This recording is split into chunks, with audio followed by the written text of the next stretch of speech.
Peggy 16.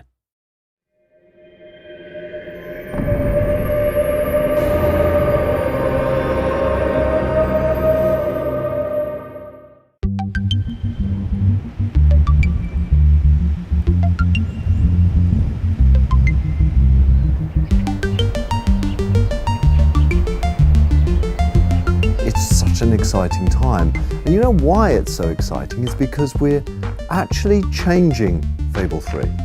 We're moving more towards the action-adventure and we're diminishing a little bit the RPG. We still love RPGs, we still adore RPGs, but we also love the drama and the excitement that action-adventure games bring. We've got a completely new GUI system. I know this sounds boring, but those two-dimensional lists that role-playing games have, I hate. The GUI is new for Fable 3 in that it's going to be 3D and interactive in a very 3D environment. So you'll be able to walk through the GUI and treat it as if it's just another part of the Fable world. Here's a level that's had a little bit of polish put into it with nice buildings which pop up to show you that you can have a little look at them.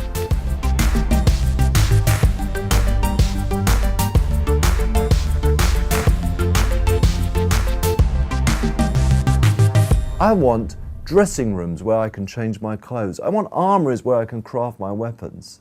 I want war rooms where I can strategize. You'll be able to walk into, for example, a clothing room. You'll see statues dressed up with all the clothing that you've collected, so you can see at a glance whether you think the trousers all look good on you, that kind of thing. And you can see here we've got some outfits that we've collected during our time in the game. You'll be able to scroll through your different outfits to see what you've collected. And then just in real time I can just have a quick run around, see if I like it. One of the things about Fable is the humour.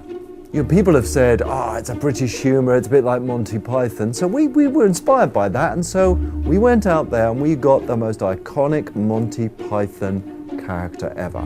John Cleese is one of the major players in Fable 3. Okay. Now, I've got some strange man in here who's moving around. I played Jasper, who is the butler at the Royal Palace, and he was originally butler to the king who's gone all wrong, the naughty one. And now he is the great and faithful and loyal attendant on the young fellow who's going to become the hero, or the young girl who's going to become the heroine. The bottom half of your chicken suit has arrived, and I've prepared it for you. Yes, this is exactly the sort of future I imagined for myself when I got into butling. He's a little formal because he's an old-fashioned British-style butler, but the warmth and the emotional identification with the hero or heroine is very strong. Ah, a new mask. You'd be completely anonymous wearing this on your face. Wear it anywhere else on your person, I expect you would achieve exactly the opposite effect. Your butler will be very unique to you. He's recording more lines than almost anyone else in the cast because of that. After that, you are to continue your combat training with Sir Walter. You start Fable 3, it's kind of like you started Fable 1 and Fable 2. You start fairly powerless, and what you've got to do is you've got to bring together followers to overthrow this tyrant king. On your journey to overthrowing that king, you're going to make people promises. And I love the relevance to today, because what you'll find is the promises you make are going to have to be fulfilled. But just like presidents and prime ministers in today's world, it's so hard to keep those promises. The trouble with most leaders is that ultimately they just want to be in charge.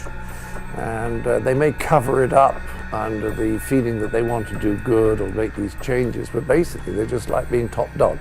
And then about halfway through the game, you become king or queen. You rule Albion. It's that feeling of power, of dominance. You know, we've all asked ourselves this question, well, if I was in control, I would change this. Well, now with Fable 3, you have that choice. As I play through Fable, sure enough, the experience is what the Fable fans will love, absolutely. But also, there's an element of uniqueness here, which I feel lots more people enjoy. There's drama, there's emotion, there's a feeling of power, there's excitement, and I think we are really learning to blend all that stuff together. and deliver an experience in Fable 3 that really hasn't been seen before. And so you have gathered every last piece of the lady's pyjamas. Gosh, that would make an excellent closing line for a novel, wouldn't it? A great cliffhanger.